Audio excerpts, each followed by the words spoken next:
we started thinking about Killzone Shadowfall, we wanted to have a story that would allow us to do something new with the franchise and something different. One thing that really stood out early on is somebody mentioned the Iron Curtain in space. The world that you play in, and a large part of it is done in Vector City, where the Helghast and the VSA are living together. The city is divided in two parts. On the one hand you have this lush, beautiful world which used to be the Vector City, but on the other side of the wall there is now New Helgen. This is very much a story of people in conflict. It's civilizations, both who feel equally justified in their actions, going head to head.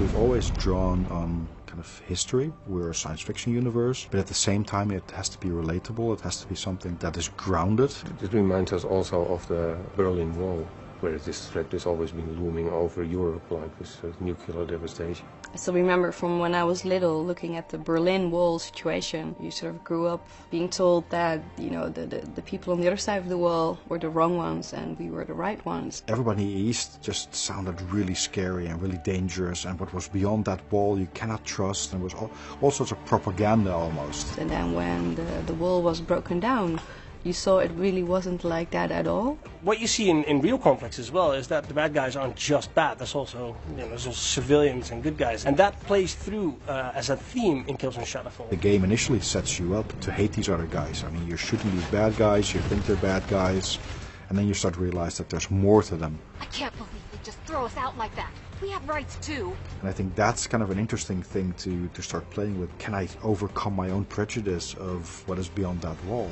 So rather than, again, having a soldier that's part of a squad going on a scenario where it's a full-out war, we wanted to have a story that would allow us to do a bit more thoughtful gameplay, but maybe also tell a story that has multiple layers in them. In this game you're the Shadow Marshal, so not only are you close to the decision makers, you see the kind of the power brokers making all the high-level decisions. It's really down to kind of your leaders to resolve this conflict, because if it doesn't, then everybody suffers. They seem to be orphans. They're throwaway people. They're people who've been abandoned and have lost their value. The theme of home is really powerful, because everybody has a home.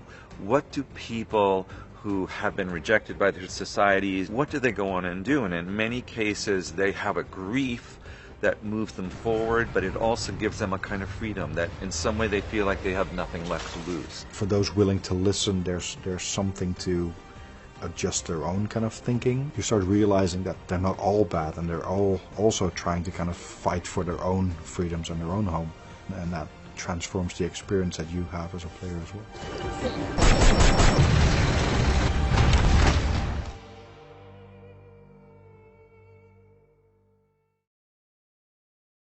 PlayStation